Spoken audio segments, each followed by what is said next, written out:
Sabe que a galera fala do vinho, que ele vai ficando melhor conforme o tempo? Foi até bom eu não ter feito review logo depois que eu vi o filme, porque provavelmente eu me xingar muito, porque fanboy do Tarantino Tô com medo. é o negócio. Sejam bem-vindos a mais um pós-créditos e no vídeo de hoje, logo no segundo vídeo do ano, já chegou a hora de falar do novo filme, do oitavo filme de Quentin Tarantino. Eu estou falando de Os Oito Odiados. Mas antes de falar do filme, aqueles avisos de sempre, se inscreva aqui no canal, caso esse seja o primeiro vídeo que você assiste, compartilhe esse vídeo com todo mundo para ajudá-lo a crescer e dê o seu joinha, porque isso ajuda muito o vídeo a se destacar no YouTube, além, é claro, de comentar aqui embaixo o que você achou dos Oito Odiados, mas com um aviso. Para esse filme eu só vou fazer esse vídeo, como qualquer vídeo normal do pós-créditos, esse aqui não tem spoilers, ok? Eu não estou contando nada específico da trama, não estou revelando nada, mas se você já viu o filme e quer discutir detalhes específicos da trama nos comentários, avise. Coloca lá um aviso de spoiler antes de falar o que você quer falar, para não estragar a experiência de quem não viu. Tudo bem, a pessoa ela pode não olhar os comentários, mas assim,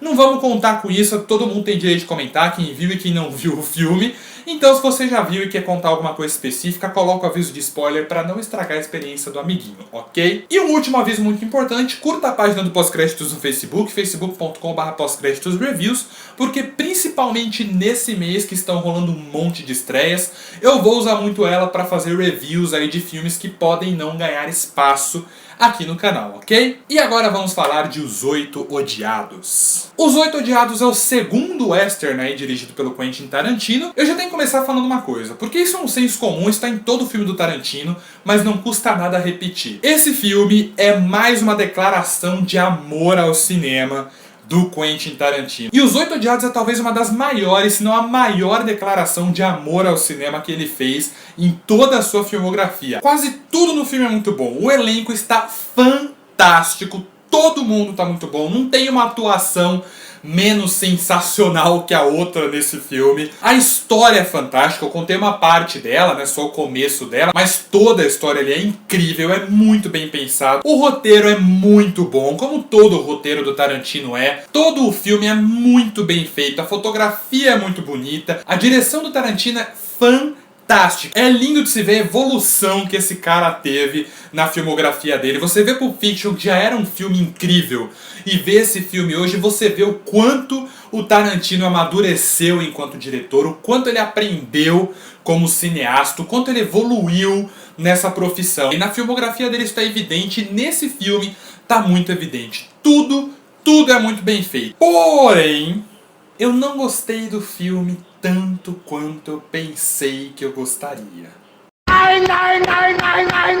Eu sempre vou pra um filme do Tarantino no hype, eu sempre vou empolgado, eu sempre vou esperando um grande filme, porque ele fez isso com a gente. E quem gosta dele, gosta de toda a filmografia dele, né? O Jack Brown ele é um filme menor, A Prova de Morte não é tão bom assim, mas nenhum dos filmes dele foi ruim até hoje, e esse, antes de vocês se revoltarem, esse não é o caso de Os Oito Odiados. Os Oito Odiados é um filme muito bom, mas pra mim o Tarantino teve uma chance muito fácil de tornar ele muito melhor e desperdiçou. O filme ele tem quase 3 horas de duração, tem 2 horas e 50. E nesse caso, todos os filmes do Tarantino são longos. O Kill Bill, se você considerar como um único filme, ele tem mais de 4 horas, né? Ele foi dividido em 2 exatamente por causa disso.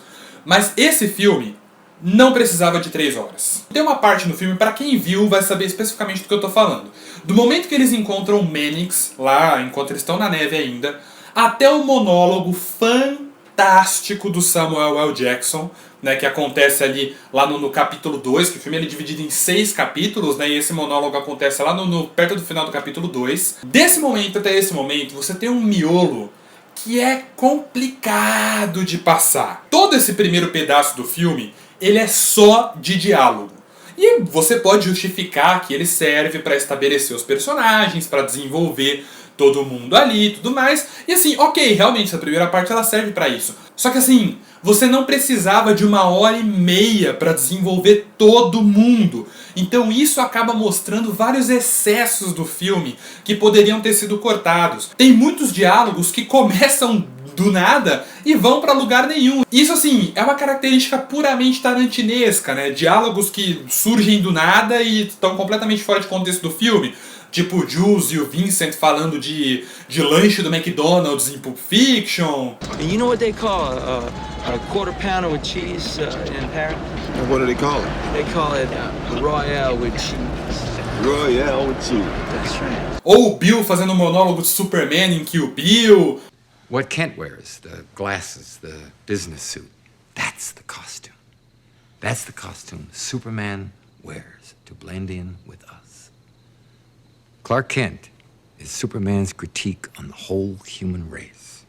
Ou o Hans Landa falando sobre o strudel da mãe dele em Bastardos Inglórios, né? São diálogos malucos que parecem que estão ali sem contexto nenhum, mas eles servem um propósito. Por mais malucos que eles sejam, eles servem um propósito no filme e o mais importante, eles não atrapalham o ritmo. O diálogo do Jules e do Vincent sobre lanches do McDonald's, ele serve para criar o contraste deles estarem conversando sobre coisas tão banais enquanto estão indo matar ali uns caras. E o diálogo, por mais maluco que ele seja, ele mantém o filme naquela dinâmica normal. Os Oito Odiados não, ele tem vários diálogos que puxam freio de mão fortíssimo. Eu juro pra vocês que nesse pedaço específico que eu falei, né, entre a introdução do Mannix e o monólogo do Samuel L. Jackson, tinham alguns diálogos isolados assim que os personagens falavam e o outro respondia. Quando acabava o diálogo, o filme continuava e pulava para outros personagens conversando e eu ficava olhando assim, o que eles estavam falando mesmo? Pra mim foi o Tarantino escrevendo ali, falando, olha, eu sou Tarantino e eu vou escrever aqui, fazer umas cenas de diálogo imensas, sem propósito nenhum e todo mundo vai adorar. E pra mim isso não funcionou. O filme é muito bom, mas eu acho que ele poderia ter sido muito melhor e com certeza eu gostaria muito dele se não fosse essa quebra de ritmo que ele tem nessa 1h30 inicial. Mas, e é por isso que eu fiquei tão incomodado com essa questão do ritmo, esse é o único problema do filme. O filme não tem mais nenhum problema. Tudo nele é incrível, menos essa questão do ritmo. Mas tirando esses excessos do Tarantino, né, essa pequena explosão de ego tradicional do diretor, todo o filme é fantástico. Que personagens maravilhosos que o Tarantino construiu, todos eles são muito legais. Não tem um personagem que você fala, putz, esse aqui não é tão legal quanto... Não, todos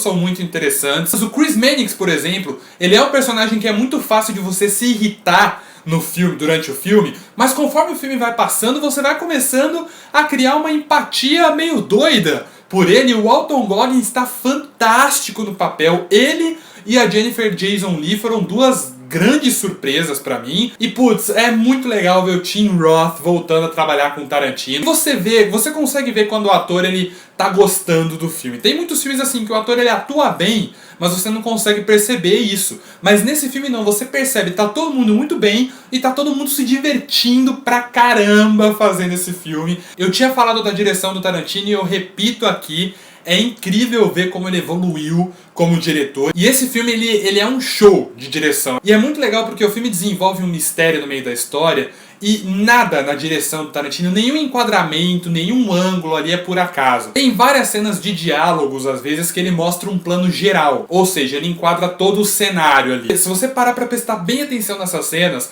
você vê que os personagens estão conversando num lugar e tem outros ali que estão em volta e cada um tá reagindo, cada um tá ali fazendo uma cara ou fazendo um gesto, reagindo àquele diálogo, né? Então, tudo é uma dica, tudo pode ser uma pista, tudo pode ter sua importância no final. E é muito legal quando o mistério se estabelece no filme, você fica tentando lembrar de coisas que podem ter dado a dica. Esse mistério até faz valer a 1h30 que eu disse que é meio exagerada, porque você fica tentando reviver ela e tentando lembrar o que pode ter ali de pista para desvendar o mistério no final. O filme ele é dividido em 6 capítulos, como eu disse. Nos Estados Unidos, eu acho que esse filme deve funcionar ainda melhor. Ele funcionou, pra mim ele teve esses probleminhas, mas ele funcionou. Mas nos Estados Unidos ele deve funcionar ainda melhor, porque em várias sessões, eu não sei se em todas, mas em várias sessões estão rolando ali um intervalo. Entre o 3º e o 4º capítulo, se não me engano, rola um intervalo. E quando as pessoas voltam pra sala e o filme volta a ser exibido, tem uma pequena recapitulação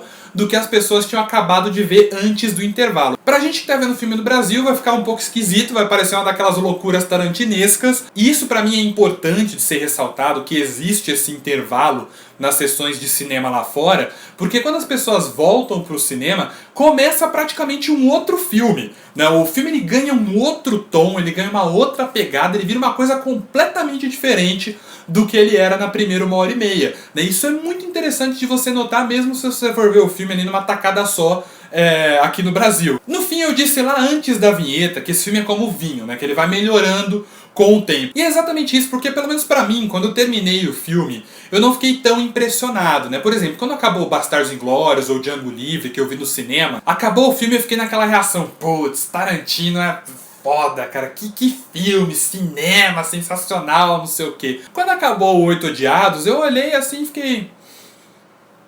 muito bom. Mas cara, quanto mais eu pensava... isso é uma coisa muito rara, né? Quanto mais eu pensava no filme, mais eu gostava dele, porque mais coisas boas eu via. Eu comecei a ver o cuidado que ele teve pra colocar cada coisinha no lugar ali, pra deixar o espectador participar também. Eu falei no último vídeo, no vídeo de Macbeth, que eu odeio quando o filme me deixa de fora. E esse filme, cara, ele nunca deixa o espectador de fora. Quando o mistério surge no filme, ele te coloca lá dentro e fala, agora tenta aí adivinhar com a gente. E isso é maravilhoso, torna o filme muito divertido. É o que eu falei, por mais que o filme tenha os seus problemas, todos eles são compensados por esses méritos. Assim, se tem um exemplo de filme que tem defeitos, mas que os méritos dele são muito maiores que os defeitos e tornam o filme muito melhor, Os Oito Odiados é o exemplo perfeito. No fim das contas, Os Oito Odiados é um filme excelente. Eu acho sim que poderia ser melhor, talvez não tivesse esses excessos que eu disse. Poderia ser, eu poderia até falar que era uma obra-prima, talvez,